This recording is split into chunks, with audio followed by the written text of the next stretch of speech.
Entrenamiento más competición igual avance.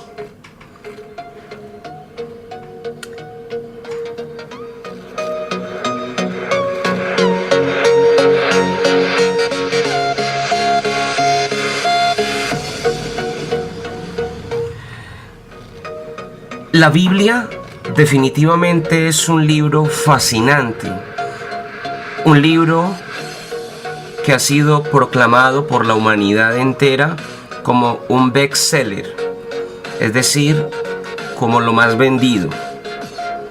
Es el libro por excelencia que muchas culturas se han atrevido a leer, a estudiar y a meditarlo con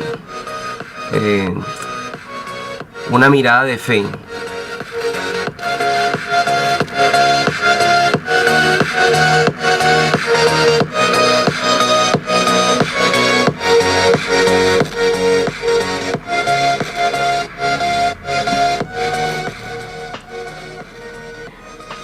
Vamos a meditar en este encuentro número 1 en lo que es la introducción a la Biblia.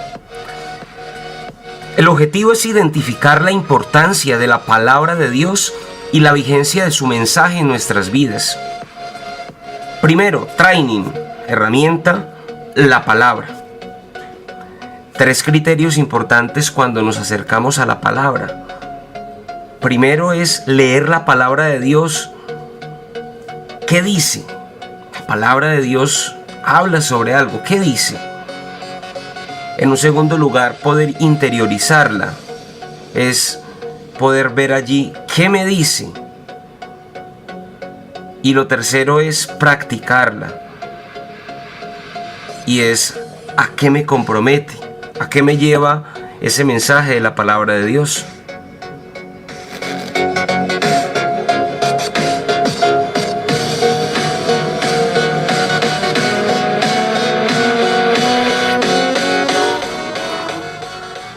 Todos los días, qué interesante sería que pudiéramos ir a un texto de la palabra de Dios y que pudiéramos hacer un ejercicio con base en estos 3 elementos.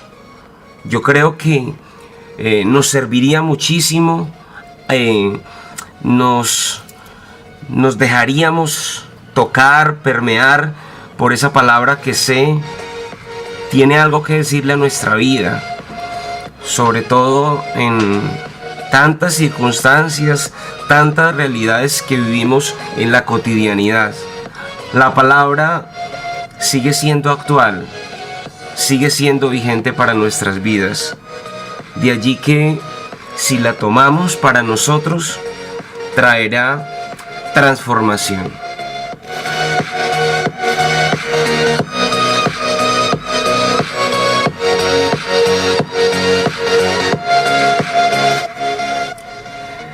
Segundo, competición.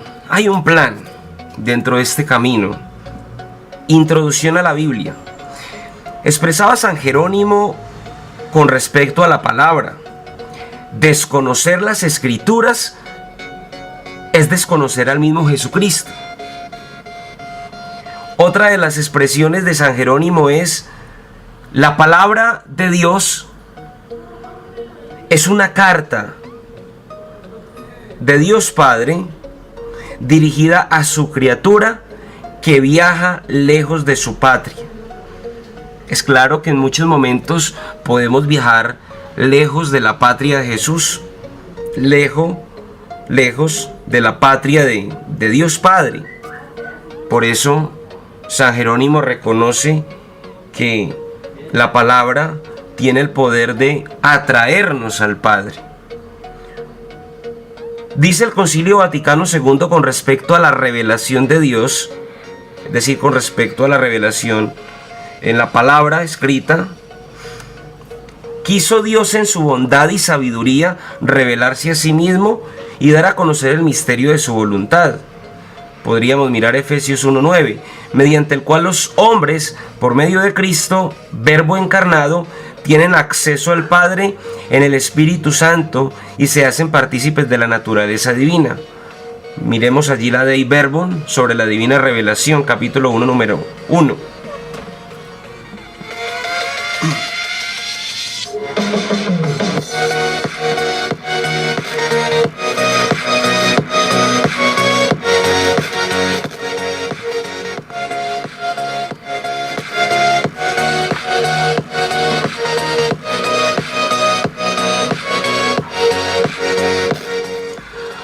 Vamos a mirar algunos aspectos generales con respecto a este libro fascinante que es la palabra de Dios.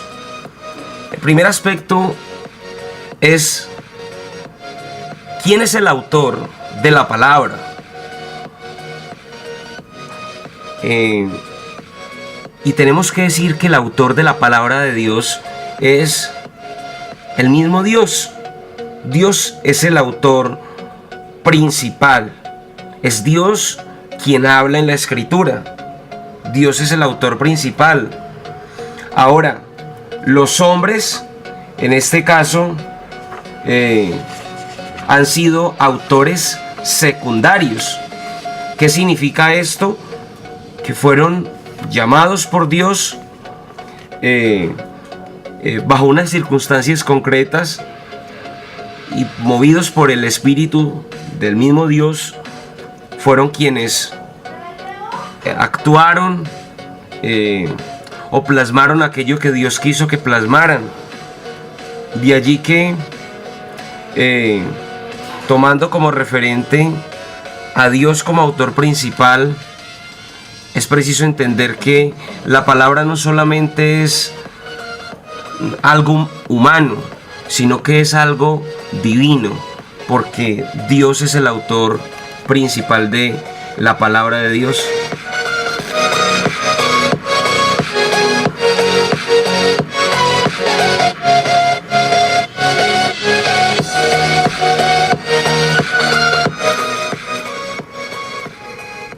Me parece interesante que podamos mirar cómo comenzó a escribirse la Biblia.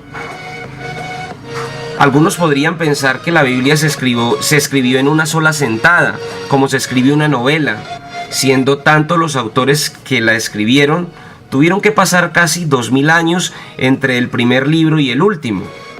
Ni siquiera se escribieron los acontecimientos en el momento en que sucedieron, sino muchísimos años más tarde. Ahora, miramos que el Antiguo Testamento, en él podemos distinguir dos etapas, una verbal y otra escrita. La etapa verbal comprende pues cómo comenzó a hacerse vida todo este mensaje desde hace unos 3000 años y se fueron formando familias, grupos. En este caso podríamos hacer referencia a los primeros capítulos de la Biblia que nos hablan, por ejemplo, de las familias de Noé, de Abraham, de Isaac, de Jacob, y otras en las cuales se iban despertando el pensamiento de Dios y su presencia en los acontecimientos de su vida. Todo esto se fue convirtiendo en un mensaje, el mensaje de Dios, y se sintieron empujados a comentarlo, a vivirlo y a celebrarlo en una especie de culto familiar o grupal y a transmitirlo a la posteridad. Es así como entonces vamos viendo todo esta etapa verbal, ¿sí? Llegaron luego las tribus y también tomaron conciencia de esta realidad que plasmaban en cultos más solemnes, ambientándolos con cantos, instrumentos musicales, danzas y poemas de alabanza a Dios y hasta sacrificio de animales, pero todavía no existía nada escrito. Luego encontramos una etapa escrita, donde ya se empieza a plasmar todo este mensaje de fe de Dios que se fue suscitando. Con respecto al Nuevo Testamento, pues el nacimiento fue muy similar al del Antiguo Testamento. Jesús no nos dejó escritos, ni tampoco les mandó a sus seguidores que escribiesen sus memorias. Únicamente les dijo: id por todo el mundo y predicad la buena nueva. Y ellos se lanzaron a cumplir la orden del Maestro. Y conforme a estas enseñanzas habladas vivieron las primeras comunidades primitivas durante los 15, 20, 30 y más años. Eran enseñanzas que trataban de comentarse, de reflexionarse, de vivirse, de celebrarse y de transmitirse. De esta manera, podemos decir que vivieron todos esos años de tradición, pasando de boca en boca las doctrinas de Jesús. Y asimismo, pues encontramos también las cartas paulinas. Parece que algunas comunidades se estaban nutriendo con las enseñanzas de Pablo gracias a estas cartas que les escribía. Luego pues es que se les ocurre ponerse pues por escrito, se empiezan a plasmar.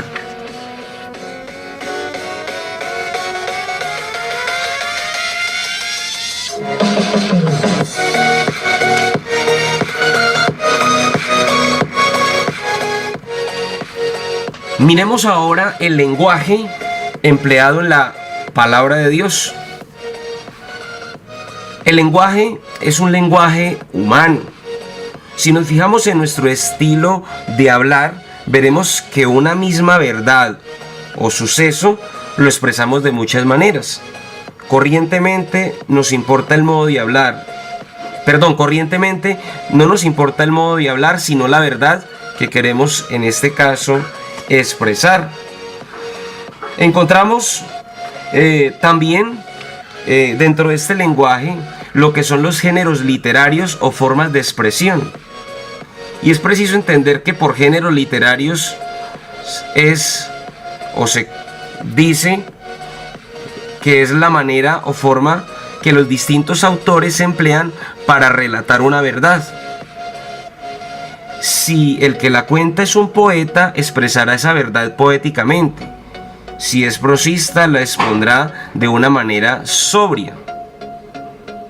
Asimismo, encontramos todo un lenguaje o unos géneros que nos dan a saber sobre cómo la palabra de Dios se fue plasmando, escribiendo.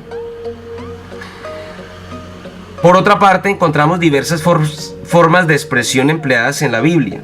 Unos son los relatos de historia religiosa. Encontramos relatos con mensaje religioso. Encontramos forma poética de expresión. Encontramos forma de expresión apocalíptica. Encontramos forma de expresión profética. Encontramos parábolas. Encontramos alegorías. Encontramos metáforas.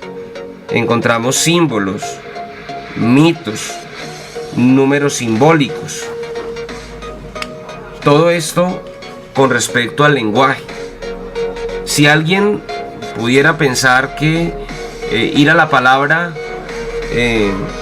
debe hacerse con una mirada científica, pues se va a encontrar con algo que no es, porque la palabra de Dios no se puede ver o no se puede leer, no se puede entender como un libro científico, sino como un libro que, más allá de mirarse desde un contexto, desde una realidad concreta en la cual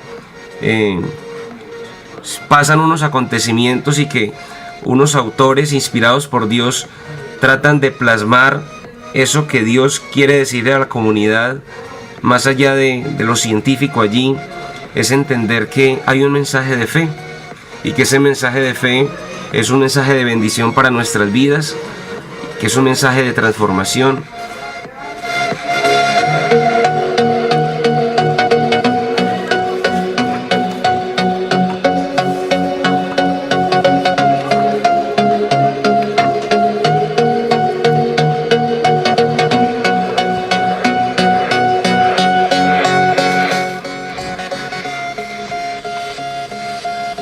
Vamos a hablar sobre la inspiración. La palabra de Dios ha sido inspirada por Él. Algunos osadamente se pueden atrever a pensar o a decir que la palabra de Dios se plasmó, se escribió como se escribe o se plasma cualquier libro, cualquier obra. Pero no es así. La palabra de Dios, el texto sagrado, fue inspirado por Él. Ahora, ¿qué se puede entender como inspiración? Se entiende por inspiración ese influjo sobrenatural de Dios que ilustra la inteligencia y mueve la voluntad del escritor con el fin de que vaya escribiendo las cosas que Dios quiere comunicarnos a través de él. En otras palabras, es una influencia positiva de Dios sobre las facultades mentales del hagiógrafo, es decir, el escritor sagrado, respetando siempre su libertad, de manera que tanto los elementos divinos como humanos conserven al actuar sus propios valores. Así la Biblia resulta a la vez obra de Dios y obra del hombre.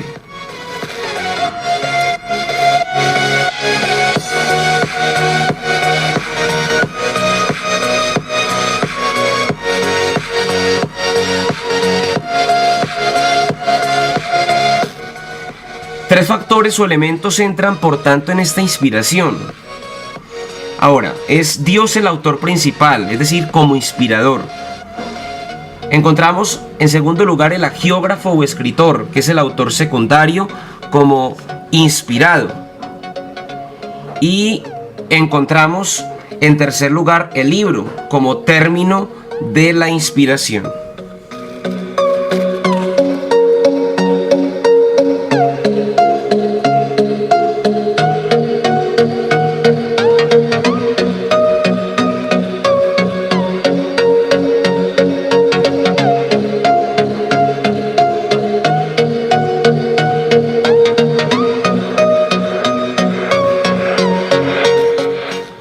Ahora establezcamos esa diferenciación entre lo que es inspiración y revelación. Es preciso entender que después de conocer qué es la inspiración, es conveniente cerciorarnos también sobre el concepto de revelación y la diferencia que existe entre ambos. Miremos entonces qué se entiende por revelación. Revelar es lo mismo que descubrir, mostrar alguna cosa. Es como remover un velo que ocultaba algo, quedando ese algo al descubierto. Es, en una palabra, manifestar alguna verdad oculta o desconocida.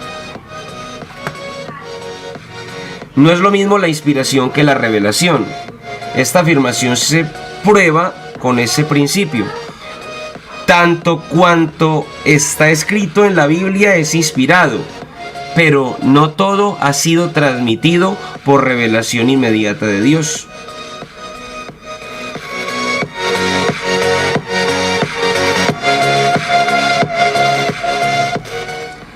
También es importante recordar que en la Biblia hay inerrancia, es decir, hay ausencia de todo error.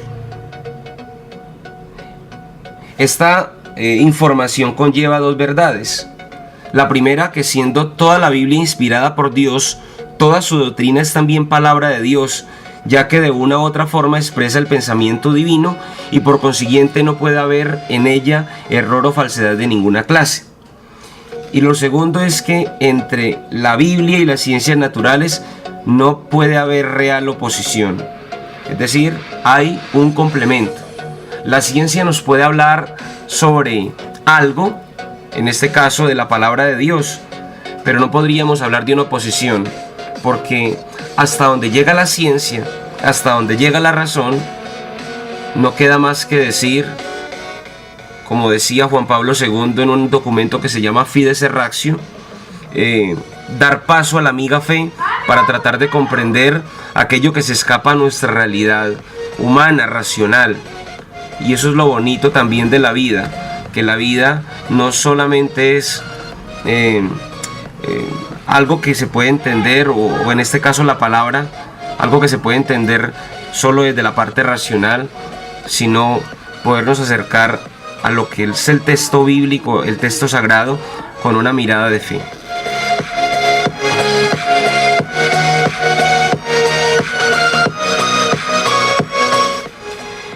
Canonicidad de la palabra de Dios. Cuando hablamos del canon, estamos hablando de regla de los libros inspirados. Para hablar de que estos libros, los 73, que como católicos decimos que son los libros inspirados por Dios, fueron 4 criterios que se tomaron bajo esta canonicidad. El primero, se tomó en cuenta el perímetro de Palestina. En segundo lugar, se tomó los escritos en lengua hebrea. En tercer lugar, se tomaron los escritos en el siglo IV antes de Cristo. Y el cuarto es que haga referencia a la ley de Moisés o a la Torá.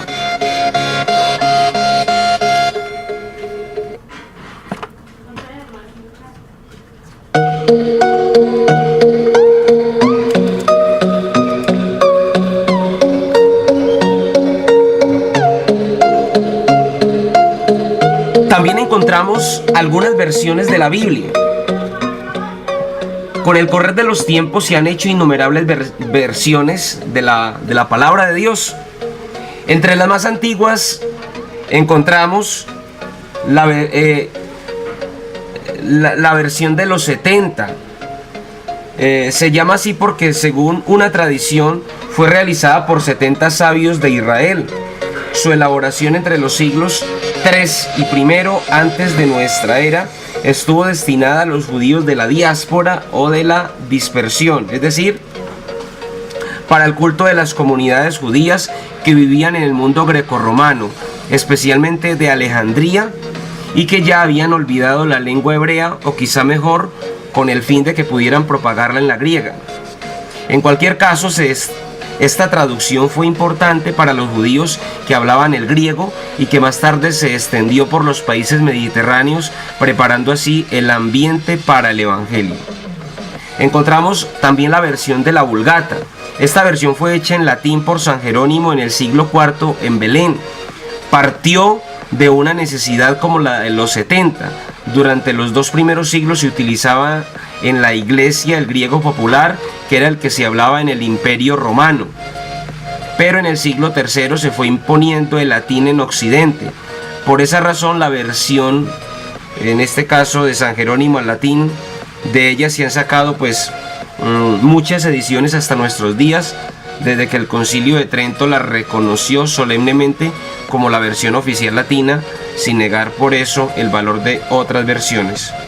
Desde entonces hay en el mundo importantes versiones e impresiones.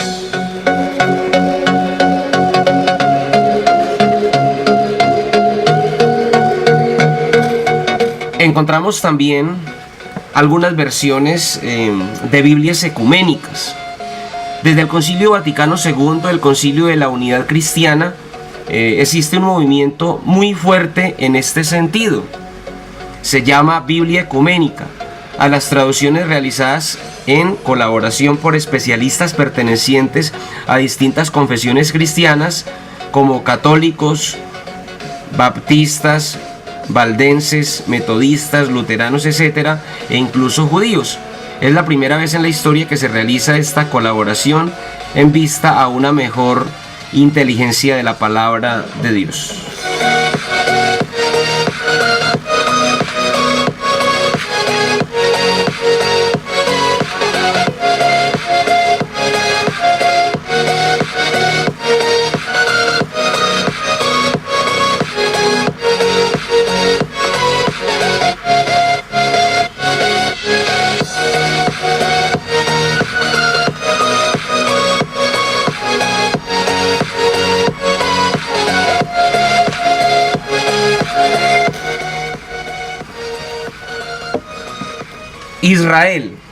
Israel es el país de la Biblia. Importante mirar un poco esa geografía. Israel limita al norte por Líbano y Siria, al sur por las estepas del Sinaí, al este por el desierto de Arabia, al oeste por el mar Mediterráneo.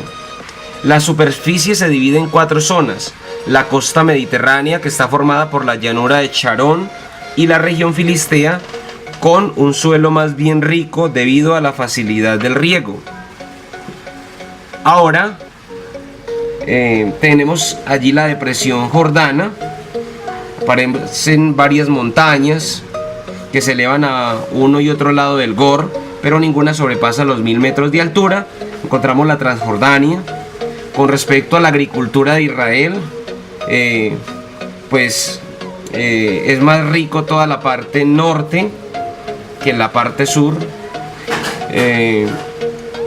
Y pues Israel es un lugar estratégico geográficamente, un lugar de paso de muchas regiones, y allí es donde tiene lugar como todo esa manifestación de Dios, y a partir de allí pues en todos los confines de la tierra o en todas las regiones de la tierra vamos a ver que tiene lugar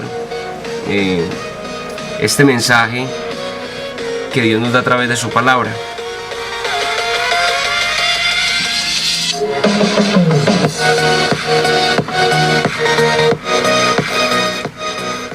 Antiguo Testamento. El Antiguo Testamento comprende lo que es el Pentateuco, los 5 primeros libros de la Biblia, que son Génesis, Éxodo, Levítico, Números y Deuteronomio. Algunos pensarán o dirán, ¿qué significa Pentateuco? Pentateuco, llamado también por los judíos Torá o Ley. Podemos mirar allí Lucas 24:44. El Pentateuco viene del griego y significa el libro de 5 estuches. Eran así llamados los 5 primeros libros del Antiguo Testamento. Que Génesis, en este caso, trata del origen del mundo y de la humanidad. Éxodo, el segundo libro, que trata o hace referencia a la salida de los israelitas de Egipto. El tercer libro, Levítico, que hace referencia a la legislación relativa a la tribu de Leví. Cuarto, los Números, que se denomina así por el censo numérico de los israelitas en el desierto. Y en quinto lugar encontramos el Deuteronomio o segunda ley. Se hace referencia a la recapitulación en forma oratoria de la legislación del desierto. Cada uno de nosotros tomemos ahora nota de ese mensaje de fe. ¿Cuál es el mensaje de fe que podemos sentir que Dios nos da a través de estos 5 primeros libros de la Biblia? Vamos a tomar nota sobre ese mensaje de fe. ¿Qué nos dice a nosotros hoy en día?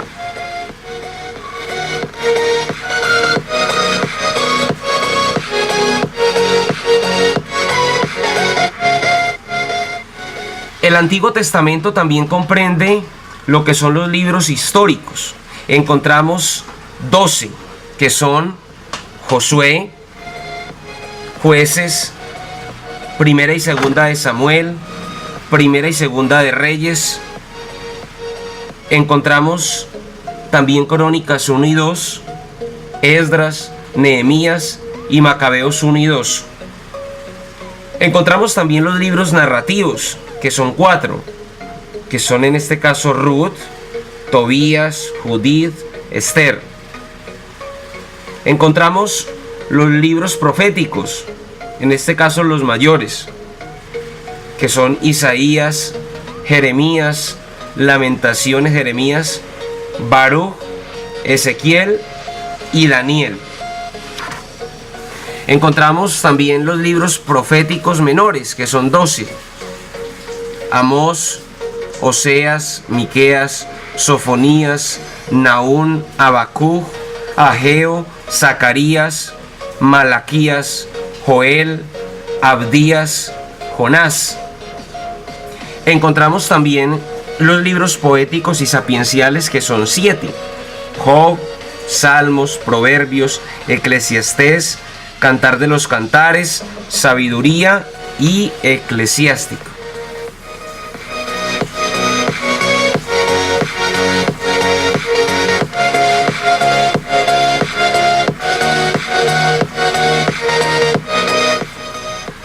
También nos encontramos ahora con el Nuevo Testamento. Tenemos los 4 evangelios: San Mateo, San Marcos, San Lucas, San Juan, y pues también se le atribuye Hechos de los Apóstoles, en este caso a Lucas. Encontramos posteriormente las cartas de San Pablo, que son Romanos, Corintios 1 y 2, Gálatas, Efesios, Filipenses, Colosenses, Tesalonicenses primero y primera y segunda, Timoteo, primera y segunda, Tito, Filemón y por allí pues Hebreos, que pues no hay como una certeza de que fuera el apóstol Pablo, pero sin embargo muchos llegan a atribuirle al apóstol Pablo la carta a los Hebreos. Por último tenemos las epístolas católicas, que son Santiago, Pedro 1 y 2, Juan 1, 2 y 3, Judas, y encontramos el Apocalipsis, que se le atribuye a Juan.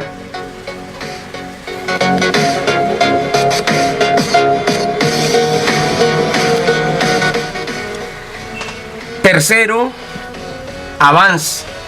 Vamos a establecer un propósito a partir de este encuentro número 1. De acuerdo a mi quehacer cotidiano, ¿dónde puedo aplicar la palabra? Pensemos por un instante, ¿dónde la puedo aplicar?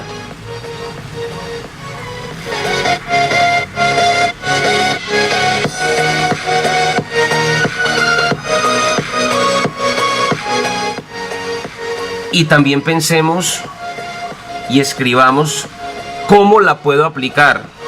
¿Cuál sería esa estrategia para aplicar esa palabra de Dios en mi vida? En mi vida personal, en mi vida familiar, en mi vida laboral, en mi ámbito académico, universitario, en mi proyecto de vida a corto plazo, a mediano plazo, a largo plazo.